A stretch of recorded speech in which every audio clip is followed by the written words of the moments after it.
এটা হচ্ছে এক গ্লাস পানি আর এটা হচ্ছে একটা সাধারণ খাতার কাগজ। এবার এই কাগজটাকে যদি আমি এই গ্লাসের উপরে রাখি, তারপর গ্লাসটাকে উল্টায় দিই, তাহলে কি হতে পারে বলে মনে হয়? এক নম্বর অপশনটি হচ্ছে এই গ্লাসের পানি উল্টিয়ে পুরো ফ্লোরে তো পড়বে আমাকে সহ ভিজিয়ে দিবে। আর দুই নম্বর অপশনটা খুবই ইন্টারেস্টিং, সেটি হচ্ছে এই সামান্য একটা কাগজ দিয়ে পানি আটকে যাবে আর পানি গ্লাস থেকে বের হবে না। আপনার কাছে কোন অপশনটি সঠিক বলে মনে হয়? চলুন এক্সপেরিমেন্টটি করে দেখি কি হয়।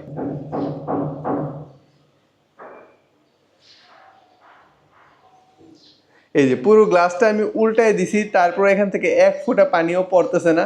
গ্লাসটা যে পরিপূর্ণভাবে উল্টে দিয়েছিলাম, তারপরেও সেই গ্লাস থেকে পানি পড়েনি, তার একমাত্র কারণ কি শুধুই কাগজটা? আসলে কিন্তু তা নয়। আমাদের চারপাশে যে বায়ু রয়েছে, সেই বায়ুর একটা চাপ রয়েছে, আর সেই চাপ হচ্ছে 1,01,325 প্যাসকেল।